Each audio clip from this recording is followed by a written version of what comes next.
Welcome back, everyone. Wanted to do a quick video here to update you guys on everything that's been going on over the last week or so as it pertains to the Hurricane Helene relief aid, at least as it pertains to how my channel has been interacting it. So I have been to 4 different states, North Carolina, obviously Tennessee, South Carolina, Georgia, areas that have been impacted. I've seen a good bit of it at this point. And just kind of wanted to give you guys some updates as to what is going on. Also update the situation with Linda out at the East Tennessee airport.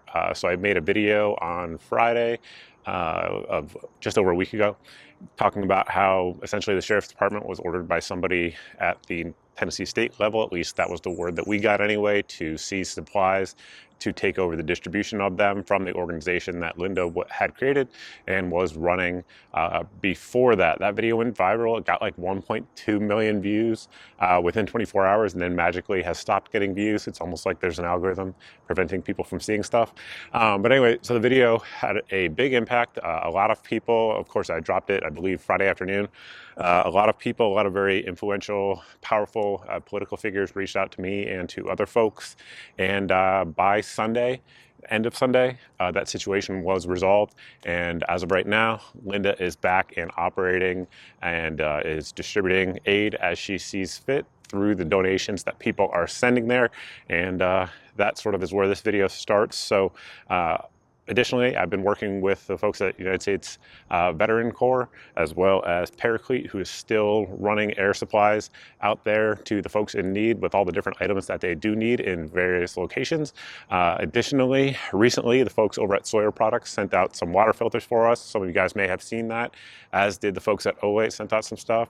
And Nightline Apparel, who I have worked with for years, the people who make this shirt right here.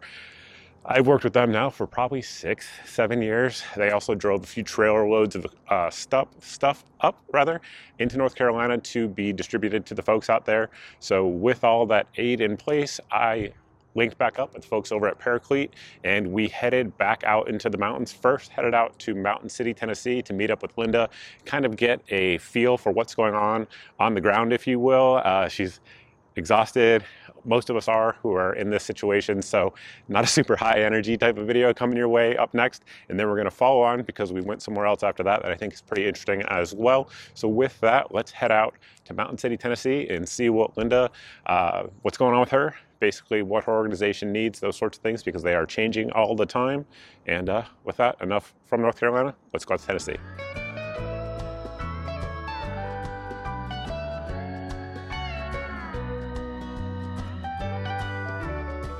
Welcome back, everyone. We are back here in East Tennessee with a familiar face probably at this point, our friend Linda. A lot has happened since the last video we made together, but the big thing for everyone at home to know is that you're back, still operating, still helping getting supplies and other things that are needed in the community to folks in the community. So, floor is yours. All right. Well, we had a little hiccup, as you all know. We got that solved after a few days. During that time, I did go down and work with another airport, so we're able to continue the supplies coming in. And a lot of people also send trucks down with supplies, so that kind of helped out. A friend of mine let us use the warehouse, so it kind of all worked out. And right now, I think we are in the clean up and the rebuild phase. So still a lot of things that's needed, but that need list have changed a little bit. Sure. And, you know, initially the big push was water, medicine, food, stuff like that, baby supplies. And like she was saying, it's changed because that stuff is established. The road networks are much better than they were last time I was here. So stuff is able to come in a little bit easier. So what kind of things, if people still want to support what's going on here, which I know they do, reading the comments, what kind of things should they be sending your way? So we have most of the things that people are asking for is sustainability. There's still going to be people without power for what I've been told over 2 months, and the temperatures are dropping at night. So sleeping bags to just stay warmer at night. Right. Heating. Propane heaters that are obviously safe for indoors. Sure. Camping, cooking. Supplies. Yes, whatever you call them. Sure. And then, like, for example, when a family, you know, is getting aid and they don't know what they need, or they know what they need rather, but you might not know what they need, can they use things like gift cards, things like that? Absolutely. So gas card is one thing, because a lot of machinery cleanup are needed for that. But things like Amazon gift cards, Tractor Supply, Lowe's Home, any home improvement store stuff, because we are starting to go neighbor to neighbor to see what they need help with. Some of these people out here do not have flood insurance because it's not available, or they just didn't have money and didn't do it, one or the other. Sure. So it's hard right now to tell. We still need some supplies, which would be shovels and wheelbarrows, things like that. Yeah. But mostly gift cards would be huge. Perfect. Okay. Yeah. So it's one thing, a lot of you guys have seen the photos of people's homes that have gone down rivers and things like that, including hers, unfortunately. But with that goes all the things that are inside. So that was something that was brought up to me the other day at a different location I was at. The guy was asking for shovels, for example. He's like, you know, if my house is gone, well, the shovel in my house is also gone. So that's something you have to think of as well. So, and especially also because a lot of people are coming to help and they have a pair of extra hands to help, but they might not bring the tools with them. Right. So just to be able to efficiently work on all of that stuff. But yeah, okay. So I think that's the biggest thing right now. All right. Anything else you want to add? Nope. All right. Fair enough. Good. We will end it here in Tennessee. We'll see you back in North Carolina. So that video you guys just watched was filmed at the Mountain City, Tennessee airport, obviously inside a plane to try to control noise out there on an active airfield. So obviously Linda had not been arrested, despite some of the things that people had thrown around, accusations, if you will. She's good to go, back and operating. Her information for anybody who wants to donate to her efforts there in Mountain City, Tennessee will be here on your screen, as well as down below in the video description. She has a new place that she's operating out of, just because the scale of what she's doing and all the things coming and going has changed. I believe she's also partnered up with the VFW, the local VFW, and has some muscle in there to move some of these items around that she didn't have before, because Linda is a tiny human being. I think she's like 5'1", something like that. So she's got that situation rocking and rolling out there, despite her own personal situation where, again, the Saturday of the storm, her house went down a river.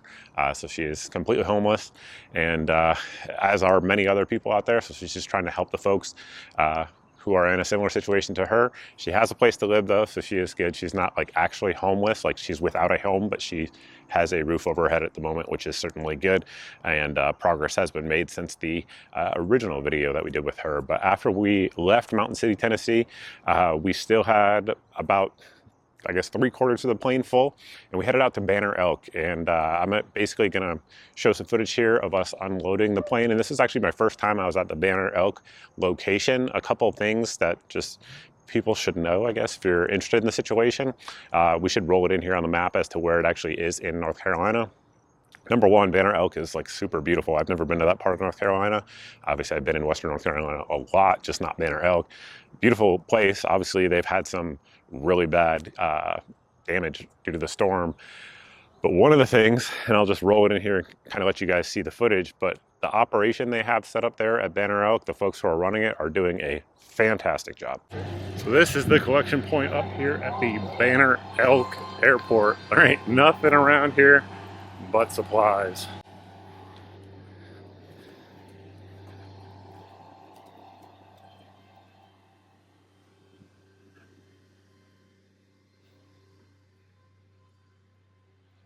Just kind of give you an idea.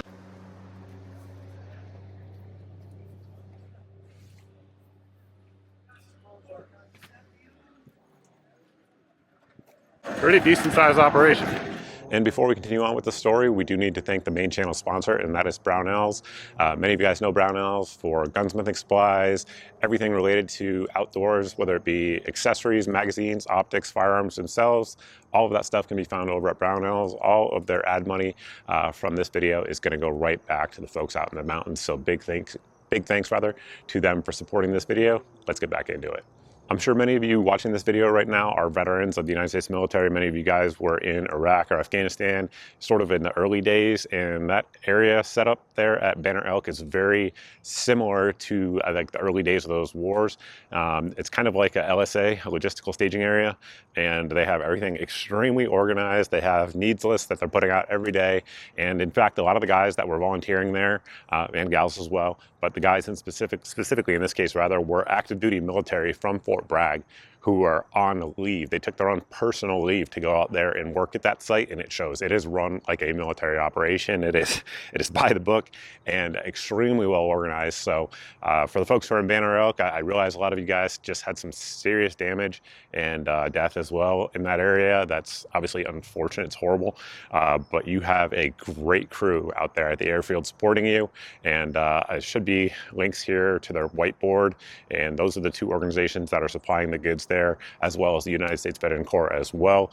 But yeah, I was very impressed with what I've seen there. I've been to multiple distribution sites since the hurricane happened, obviously, and it's by far and away the most by the book. Everything is like very organized. Not that the other ones are disorganized. Don't misunderstand what I'm saying, but it is 100% like it could be people in the military running that site. They're running it just like they would any sort of logistical support area overseas. So it's interesting that some military skills actually do translate well into civilian life, and that certainly is one of them. Places, if you guys want to support Windows organization, what she's doing, all that contact information is down below, as well as the things that are requested. Organizations that I've been working with, again, the United States Veteran Corps, their information should be here on your screen as well. They're out of Raleigh, but of course you can donate from anywhere to the folks who are in need. As you just heard from Linda, there's going to be long-term need out there. That is for sure. Perhaps down the road I may do an update video in terms of like lessons learned, because there's a lot of them. We did one on medical earlier in the week, but there's a lot more lessons learned to prevent some of the bad things that have happened over the last 2 weeks going forward. I mean, we may want to cover that as well. Additionally, I do want to note the folks over at Paraclete XP that we have been working with, their aircraft, all of that stuff has been, fuel, maintenance, all that stuff has been donated by the owner over there. Definitely appreciate that. If you guys are anywhere near Rayford, North Carolina, and want to do any sort of skydiving or use their wind tunnel, 100% recommend supporting those folks. Good people over there who are doing good things for the people up in the mountains for sure. So with that, I think that's pretty much it. We're going to close out the update video. If you guys like this video, as always, go ahead and hit that subscribe button. I don't think it's going to be the last one we're going to do on this topic. I feel like there probably will be more for sure. Unfortunately, I wish there wasn't. I wish all the problems went away, but I don't think that's realistic. Additionally, make sure you guys hit the subscribe button, notification bell, all that stuff. Of course, we just talked about the algorithm earlier. Sign up for my email list at the 2 websites here on your screen. So that way, when a video gets censored by the algorithm, it will still go out to you. Additionally, the daily deals are there as well. So sign up for those. 8 of the best deals that we find around the internet, regardless of the day. It goes up every day and what's going on around that, it still goes out. And again, there's no algorithm, which certainly is nice. And I'm rambling. And the last thing to mention is that we do have a SMS text service. I just sent it out before coming out here. Every day, either the best deal of the day goes out, or if there is breaking news, a new video on the channel, something like that, will go straight from me into your text inbox. So that way you don't have to worry about opening up email, spam folders, all of those sorts of things. You can sign up for that at the website here on your screen. That is all I have for you. Thank you all for watching. I truly appreciate it.